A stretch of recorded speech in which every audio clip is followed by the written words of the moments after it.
Kwa jina naitwa MC Katinuru, ni mdau. Nikisema mdau, mdau anaweza akawa ni zaidi ya mpenzi wa bendi ya Msondo Ngoma, ambayo nadhani tuna mwaka mmoja tu ambao tumetimiza miaka 64 ya Msondo Ngoma. Na Msondo Ngoma nikitaka kuizungumzia kidogo kuhusu Msondo Ngoma, Msondo Ngoma ni bendi ambayo mwanzoni nilivyokuwa, kabla sijaingia zaidi kwenye Msondo Ngoma, nilikuwa nahisi kwamba ni bendi fulani ya waune au bendi fulani ambayo mtu lazima ukifika ushike bia kichwani. Lakini baada ya kuingia Msondo Ngoma, mimi naamini kabisa wanaonijua wanaweza wakasema sijawahi kwenda kwenye starehe nyingine yoyote zaidi ya Msondo Ngoma. Ukisikia Msondo Ngoma iko Dizonga, mimi siwezi kukosa. Ukisikia Msondo Ngoma iko sehemu yoyote, siwezi kukosa. Lakini si hayo tu, ukiingia Msondo Ngoma au ukikaribia Msondo Ngoma, ndipo utajua ubora wa wanamuziki, utakapojua ubora wa bendi hii ilivyo. Kwanza nikijaribu kuzungumzia nyimbo zake mbili za mwisho hizi nzuri, naomba nizungumzie Last Chance. Last Chance nilikuwa mmoja wapo hata kuipaisha hewani sana.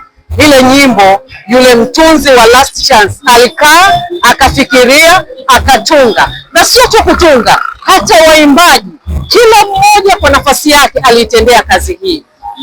Mimi niwaombe wadau wa Tanzania wenzangu wote, kama unataka kuenjoy starehe nzuri ya kiheshima ya ladha tofauti, maana yake nikisema ladha tofauti utawakuta kuna vijana, kuna watu wazima, kuna watu wa makamo. Naamini kabisa siku ya kwanza utakaokuja Msondo Ngoma huto regret. Karibu. Kwanza tujue umetokea wapi. Hata sije kwa tunazungumzia Dizonga, kumbe kwako nyuma tu hapo umetoka vijana. Tuambie unapoishi wewe halisia. Wewe katika ndoa yako unaishi wapi? Mimi naishi Tabata Kinyerezi. Tena sio Kinyerezi, naweza kusema Kisungu. Yaani unapita Kinyerezi mwisho unaenda kituo kingine. Lakini inapofika swala la Msondo Ngoma, mimi nafika Chamanzi Dizonga. Mimi kwangu Dizonga sio sehemu ndogo.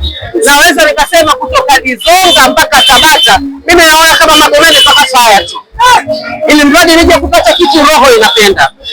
Moja ya vitu ambavyo tulikuwa navyo, tumeruhusu nyimbo mbili, umezungumzia sana Last Chance, lakini kwa wimbo wa Karama Legeshi Hujafa kabla hujafa hujaumbika. Tangu utoke wimbo wewe unauonaje katika taa tunazopiga wakati tunapigwa mashabiki wanapokea? Naamini jana ulikuwepo. Jana nilikuwepo pia, nilikuwa moja wapo ambao tulikuwa wote kule relini Paradise ya Hujafa haujaumbika. Nikisema Karama Legeshi alikaa chini akatuliza mawazo yake kwa ajili ya uwimbo, kwa kweli ameua. Nikisema amemaliza, kwa sababu si tu ule ujumbe una Karama Legeshi, mtu yoyote ambaye unaweza ukapata shida au changamoto yoyote, alafu then unapata hiyo shida, ule ni historia ambayo haugusi Karama Legeshi peke yake, unamgusa kila mtu atakayesikiliza. Mimi niwaombe tu jaribuni kufuatilia ule Mungu wa Karama Legeshi, kwa sababu huyo ni Mungu bora kabisa ambao mimi naweza kusema unaelezea historia ya kila mwanadamu. Hakuna mwanadamu ambaye hajawahi kupata shida kabisa.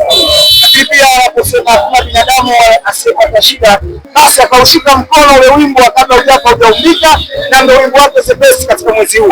Huyo ndio Mungu wangu uliofunga, yani umefunga, na hasa kile kipande anachoimba Rijo Voice. Nyakati ngumu zinaumiza. Nyakati ngumu zinaumiza. Yaani zinapokutambulisha nani rafiki yako wa kweli, nani ndugu yako. Mimi pale ndo Rijo ameua. Bwana asante, naitwa MC Kasmo. Sisi tushukuru sana, tuendelee kupata kwa njoo. Bwana, naendelea kupata burudani.